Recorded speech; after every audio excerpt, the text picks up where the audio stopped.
Item ಯಾವುದೇ ಇರಲಿ try ಮಾಡಿ ಆಚಿ ಚಿಕನ್ ಮಸಾಲಾ. ಬಿಜೆಪಿ ಜೆಡಿಎಸ್ ಮೈತ್ರಿಯಲ್ಲಿ ನಾನಾ ನೀನಾ ಫೈಟ್ ಶುರುವಾಗಿದೆ.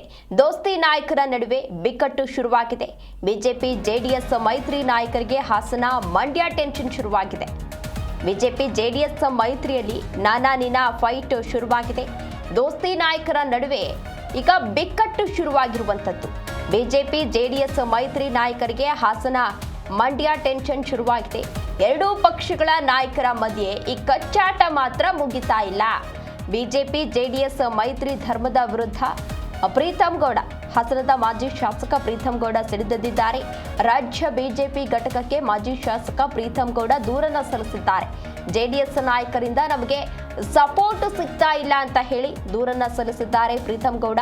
ಚುನಾವಣೆ ಇನ್ನೂ 2 ವರ್ಷ ಇದೆ, ಆದಷ್ಟು ಬೇಗ ಇಲ್ಲಿಯೇ ಸಮಸ್ಯೆಯನ್ನ ನೀವು ಬಗೆಹರಿಸಬೇಕು ಅಂತ ಹೇಳಿ ಬಿಜೆಪಿ ನಾಯಕರಿಗೆ ಪ್ರೀತಮ್ ಗೌಡ, ಮಾಜಿ ಶಾಸಕ ಪ್ರೀತಮ್ ಗೌಡ ದೂರನ್ನ ಸಲ್ಲಿಸಿದ್ದಾರೆ. ಮಾಜಿ ಶಾಸಕರಿಂದ ರಾಜ್ಯ ಬಿಜೆಪಿ ಘಟಕಕ್ಕೆ ದೂರನ್ನ ಸಲ್ಲಿಸಲಾಗಿದೆ. ಚುನಾವಣೆ ಇನ್ನೂ 2 ವರ್ಷ ಇದೆ, ಈಗಲೇ ಸಮಸ್ಯೆಯನ್ನ ಬಗೆಹರಿಸಿ ಅಂತ ಹೇಳಿ ಮನವಿಯನ್ನ ಮಾಡಿಕೊಂಡಿದ್ದಾರೆ. ನಮಗೆ ಯಾವುದೇ ಸಪೋರ್ಟ್ ಮೈತ್ರಿ ಜೆಡಿಎಸ್ ನಾಯಕರಿಂದ ಸಿಗ್ತಾ ಇಲ್ಲ. ಲೋಕಸಭಾ ಚುನಾವಣೆಯಲ್ಲಿ ನಮಗಿಂತಲೂ ಕೂಡ ಹೆಚ್ಚು ಲಾಭವನ್ನ ಅವರು ಪಡೆದುಕೊಂಡಿದ್ದಾರೆ. ಅವರಿಗೆ ಹೆಚ್ಚು ಲಾಭ ಆಗಿದೆ. ಅವರನ್ನ ನಮ್ಮ ಜೊತೆ ಮೈತ್ರಿ ಮಾಡ್ಕೊಂಡಿರೋದ್ರಿಂದ ನಮಗೆ ಯಾವುದೇ ರೀತಿ ಲಾಭ ಆಗ್ತಿಲ್ಲ ಅಂತ ಹೇಳಿ ಪ್ರೀತಮ್ ಗೌಡ ತಿಳಿಸಿದ್ದಾರೆ. ಮೈತ್ರಿ ಮಾಡಿಕೊಳ್ಳದಿದ್ರೆ ಮಂಡ್ಯ ಮತ್ತು ಕೋಲಾರದಲ್ಲಿ ಗೆಲ್ತಾ ಇರಲಿಲ್ಲ. ಜೆಡಿಎಸ್ ಶೂನ್ಯ ಸುತ್ತಾ ಇತ್ತು. ನಾವು ಗೆದ್ದ ಕ್ಷೇತ್ರಗಳಲ್ಲಿ ಮತ್ತೆ ಗೆದ್ದಿದ್ದೇವೆ. ಅವರಿಂದ ನಮಗೇನು ಲಾಭ ಆಗಿಲ್ಲ, ನಮ್ಮಿಂದ ಇನ್ನೂ ಅವರಿಗೆ ಲಾಭ ಆಗಿದೆ ಅಂತ ಹೇಳಿ ಪ್ರೀತಮ್ ಗೌಡ ಅವರು ಸಾಕಷ್ಟು ಆಕ್ರೋಶವನ್ನ ವ್ಯಕ್ತಪಡಿಸಿದ್ದಾರೆ. ಬಿಜೆಪಿ ನಾಯಕರಿಗೆ ಅಂದ್ರೆ ಬಿಜೆಪಿ ಘಟಕಕ್ಕೆ ದೂರನ್ನ ಕೂಡ ಸಲ್ಲಿಸಿದ್ದಾರೆ. ದೂರಿನಲ್ಲಿ ಕೆಲವೊಂದಷ್ಟು ಅಂಶಗಳನ್ನ ಉಲ್ಲೇಖವನ್ನ ಕೂಡ ಮಾಡಲಾಗಿದೆ. ಅಂದ್ರೆ ಯಾವುದೇ ಪ್ರೋಗ್ರಾಮ್ ಅನ್ನ ಮಾಡಿದ್ರು ಕೂಡ, ಹಾಸನದಲ್ಲಿ ಯಾವುದೇ ಪ್ರೋಗ್ರಾಮ್ ಅನ್ನ ಮಾಡಿದ್ರು ಕೂಡ ನಮಗೆ ಆಹ್ವಾನವನ್ನ ನೀಡ್ತಾ ಇಲ್ಲ. ಇದು ಎಷ್ಟರ ಮಟ್ಟಿಗೆ ಸರಿ ಅಂತ ಹೇಳಿ ಪ್ರೀತಮ್ ಗೌಡ ಅವರು ಪ್ರಶ್ನೆಯನ್ನ ಮಾಡ್ತಾ ಇದ್ದಾರೆ. ಮಂಡ್ಯ ಮತ್ತು ಹಾಸನದಲ್ಲಿ ಯಾವುದೇ ಕಾರ್ಯಕ್ರಮ ಮಾಡಿದ್ರು ಕೂಡ, ಅಂದ್ರೆ ಜೆಡಿಎಸ್ ನಿಂದ ಯಾವುದೇ ಕಾರ್ಯಕ್ರಮವನ್ನ ಆಯೋಜನೆ ಮಾಡಿದ್ರು ಕೂಡ ನಮಗೆ ಆಹ್ವಾನಿಸ್ತಾ ಇಲ್ಲ, ನಮಗೆ ಯಾವುದೇ ಆಹ್ವಾನವನ್ನ ಕೊಡೋದಿಲ್ಲ, ನಮ್ಮನ್ನ ಇಲ್ಲಿ ಪರಿಗಣಿಸೋದಿಲ್ಲ. ಅಂಥದ್ರಲ್ಲಿ ಯಾಕೆ ಮೈತ್ರಿಯನ್ನ ಮಾಡ್ಕೋಬೇಕು ಅಂತ ಹೇಳಿ ಸಾಕಷ್ಟು ಆಕ್ರೋಶವನ್ನ ವ್ಯಕ್ತಪಡಿಸಿದ್ದಾರೆ. ಇದೇ ವಿಚಾರಕ್ಕೆ ಸಂಬಂಧಪಟ್ಟಂತೆ ಹೆಚ್ಚಿನ ಡೀಟೇಲ್ಸ್ ಅನ್ನ ನೀಡಲಿದ್ದಾರೆ ನಮ್ಮ ಪ್ರತಿನಿಧಿ ಜನಾರ್ದನ್ ಹೆಬ್ಬಾರ್. ಎಸ್ ಜನಾರ್ದನ್, ಏನಿದು ಕಚ್ಚಾಟ, ಏನಂತ ದೂರು ಕೊಟ್ಟಿದ್ದಾರೆ ಪ್ರೀತಮ್ ಗೌಡ? ಇಲ್ಲಿ ಪ್ರಮುಖವಾಗಿರುವಂತಹ ವಿಚಾರ ಅಂತಂದ್ರೆ, ರಾಷ್ಟ್ರ ಮಟ್ಟದಲ್ಲಿ ಬಿಜೆಪಿಯ ಮತ್ತು ಜೆಡಿಎಸ್ ನಡುವಿನ ಮೈತ್ರಿಯಲ್ಲಿ ಯಾವುದೇ ರೀತಿಯ ಗೊಂದಲ ಇಲ್ಲ. ಆದ್ರೆ 2 ಜಿಲ್ಲೆಗೆ ಸೀಮಿತವಾಗಿ ಕರ್ನಾಟಕದಲ್ಲಿ ದೊಡ್ಡ ಸಮಸ್ಯೆ ಆಗಿದೆ. ಯಾಕಂದ್ರೆ ಮಂಡ್ಯ ಮತ್ತು ಹಾಸನದಲ್ಲಿ ಜೆಡಿಎಸ್ ಪ್ರಾಬಲ್ಯ ಹೊಂದಿದೆ. ಅಲ್ಲಿ ಆ ಕ್ಷೇತ್ರದಲ್ಲಿ ಬಿಜೆಪಿ ಮೈತ್ರಿ ಇರೋ ಕಾರಣಕ್ಕಾಗಿ ಬಿಜೆಪಿಯ ಮುಖಂಡರುಗಳು ಜೆಡಿಎಸ್ ನ ನಡೆ ಬಗ್ಗೆ ಅಸಮಾಧಾನವನ್ನು ವ್ಯಕ್ತಪಡಿಸ್ತಾ ಇದ್ದಾರೆ. ಕಾರಣ ಏನಂದ್ರೆ, ಕುಮಾರಸ್ವಾಮಿ ಅವರು ಕೇಂದ್ರ ಸಚಿವರಾಗಿದ್ದಾರೆ. ಕೇಂದ್ರ ಸಚಿವರಾಗಿ ಅವರು ಇಲ್ಲಿ ಕಾರ್ಯಕ್ರಮವನ್ನ ಮಾಡ್ತಾರೆ. ಅಂತ ಸಂದರ್ಭದಲ್ಲೂ ಸಹಿತ ಯಾವುದೇ ನಾಯಕರಿಗೆ, ಬಿಜೆಪಿ ನಾಯಕರಿಗೆ ಆಹ್ವಾನವನ್ನ ನೀಡೋದಿಲ್ಲ. ಮಂಡ್ಯದಲ್ಲೂ ಕೊಡಲ್ಲ, ಹೇಳಲ್ಲ. ಹಾಸನದಲ್ಲೂ ಕೂಡ ಹೇಳೋದಿಲ್ಲ. ಸಂಪೂರ್ಣವಾಗಿ ಕಡೆಗಣಿಸಿದ್ದಾರೆ. ಯಾವುದೇ ಕಾರ್ಯಕ್ರಮ ಇರ್ಲಿ ಅಥವಾ ಬೇರೆ ಏನೇ ವಿಚಾರ ಇರ್ಲಿ, ಮೀಟಿಂಗ್ ಇರ್ಲಿ, ಏನೇ ಇದ್ರೂ ಸಹಿತ ಕರೆಯೋದಿಲ್ಲ. ಮೈತ್ರಿಯಿಂದ ದೂರನೇ ಉಳಿಸಿದ್ದಾರೆ. ಮೈತ್ರಿ ಮಾಡಿಕೊಂಡ ಕಾರಣಕ್ಕಾಗಿ ಜೆಡಿಎಸ್ಗೆ ಲಾಭ ಆಗಿದೆ ಅನ್ನೋದು ಬಿಜೆಪಿಯ ಮುಖಂಡಗಳ ವಾದ. ಒಂದು ಕಡೆಯಲ್ಲಿ ಮಾಜಿ ಸಚಿವರಾದಂತಹ ನಾರಾಯಣಗೌಡರು ಅವರು ಕೂಡ ಅಸಮಾಧಾನ ವ್ಯಕ್ತಪಡಿಸಿದ್ದಾರೆ. ಇನ್ನೊಂದು ಕಡೆಯಲ್ಲಿ ಪ್ರೀತಮ್ ಗೌಡ ಅವರ ಹಾಸನದಲ್ಲಿ ಅವರು ಕೂಡ ಅಸಮಾಧಾನವನ್ನು ವ್ಯಕ್ತಪಡಿಸ್ತಾ ಇದ್ದಾರೆ. ಬರುವಂತಹ ಗ್ರಾಮ ಪಂಚಾಯತ್ ಮತ್ತು ಜಿಲ್ಲಾ ಪಂಚಾಯತ್ ಚುನಾವಣೆ ಸಂದರ್ಭದಲ್ಲಿ ಮೈತ್ರಿಯಲ್ಲಿ ಇದು ಯಾವುದೇ ರೀತಿಯ ಲಾಭವನ್ನ ತರೋದಿಲ್ಲ ಅನ್ನುವಂತ ವಿಚಾರವನ್ನು ಅವರು ಹೇಳ್ತಾ ಇದ್ದಾರೆ. ಹಾಸನ ಮತ್ತು ಮಂಡ್ಯಕ್ಕೆ ಸೀಮಿತವಾಗಿ ಅವರು ಆಕ್ಷೇಪವನ್ನು ವ್ಯಕ್ತಪಡಿಸಿದ್ದಾರೆ. ಅದಕ್ಕೆ ಸಂಬಂಧಪಟ್ಟ ದೂರನ್ನು ಕೂಡ ಕೊಟ್ಟಿದ್ದಾರೆ.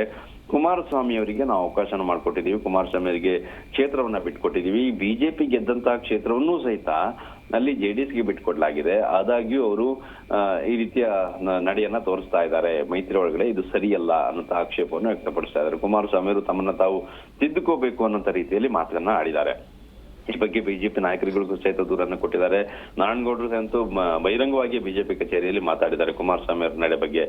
ಸುಮಲತಾ ಅವರು ಸಹಿತ ಈ ವಿಚಾರವಾಗಿ ಮಾತಾಡ್ತಾ ಪರೋಕ್ಷವಾಗಿ ಅಸಮಾಧಾನವನ್ನು ವ್ಯಕ್ತಪಡಿಸಿದ್ದಾರೆ. ಕುಮಾರಸ್ವಾಮಿ ಅವರು ಜೆಡಿಎಸ್ ನ ಸಹಕಾರದಿಂದ ಗೆದ್ದಿದ್ದಾರೆ. ಜೆಡಿಎಸ್ ಬಿಜೆಪಿ ಸಹಕಾರದಿಂದ ಗೆದ್ದಿದೆ. ಅಲ್ಲಿ ಕುಮಾರಸ್ವಾಮಿ ಅವರು ಜೆಡಿಎಸ್ ಗೆದ್ದಿದ್ರು ಸಹಿತ ಬಿಜೆಪಿ ಸಾಕಷ್ಟು ಅದಕ್ಕೆ ಬೆಂಬಲವಾಗಿ ನಿಂತಿದೆ. ಹಾಸನ ಮತ್ತು ಮಂಡ್ಯ ಸೀಮಿತವಾಗಿ ನೋಡಿದಾಗ ಜೆಡಿಎಸ್ಗೆ ಅತಿ ಹೆಚ್ಚು ಲಾಭ ಆಗಿದೆ ಮೈತ್ರಿಯಿಂದಾಗಿ. ಇದರ ಒಂದು ಋಣ ಅವ್ರ ಮೇಲಿದೆ, ಅದನ್ನ ತೀರಿಸುವಂತ ಕೆಲಸವನ್ನು ಅವ್ರು ಮಾಡಬೇಕು. ಪ್ರತಿಯೊಂದು ಕಾರ್ಯಕ್ರಮಕ್ಕೂ ಎಲ್ಲದಕ್ಕೂ ವಿಚಾರಕ್ಕೂ ಬಿಜೆಪಿ ಅವ್ರನ್ನ ಸಂಪರ್ಕಿಸುವಂತ ಕೆಲಸವನ್ನ ಮಾಡಬೇಕು, ಮಾತುಕತೆಯನ್ನ ಮಾಡಬೇಕು. ಅದು ಬಿಟ್ಟು ಅವ್ರ ಪಾಡಿಗೆ ಅವ್ರು ಮಾಡ್ಕೊಂಡಿದ್ರೆ ನಮಗೆ ಮೈತ್ರಿಯಿಂದ ಏನ್ ಲಾಭ ಆಗತ್ತೆ? ಕ್ಷೇತ್ರವನ್ನ ಕಳ್ಕೊಂಡಿದೀವಿ. ಬಿಜೆಪಿಯನ್ನ ಆ ಕ್ಷೇತ್ರದಲ್ಲಿ 2 ಜಿಲ್ಲೆಗಳಲ್ಲಿ ಹೆಚ್ಚಿನ ಪ್ರಮಾಣದಲ್ಲಿ ಸಂಘಟಿಸಬೇಕು ಅಂತಂದ್ರೆ ಈ ಮೈತ್ರಿಯೇ ನಮಗೆ ದೊಡ್ಡ ತೊಡಕಾಗಿದೆ ಅನ್ನುವಂತ ರೀತಿಯಲ್ಲಿ ಮಾತಾಡಿದ್ದಾರೆ. ಹಾಗಾಗಿ ಬಹುಶಃ ಬಿಜೆಪಿಯ ರಾಜ್ಯ ಬಿಜೆಪಿ ನಾಯಕರುಗಳು ಈ ಬಗ್ಗೆ ಮಾತುಕತೆಯನ್ನ ಮಾಡ್ಲಿಕ್ಕಿದ್ದಾರೆ ಕುಮಾರಸ್ವಾಮಿ ಅವರ ಜೊತೆಲಿ. ಮುಂದಿನ ದಿನದಲ್ಲಿ ಈ ಸಮಸ್ಯೆಯನ್ನ ಪರಿಹರಿಸುವ ನಿಟ್ಟಿನಲ್ಲಿ ಚರ್ಚೆಯನ್ನ ಮಾಡುವಂತ ಸಾಧ್ಯತೆ ಇದೆ.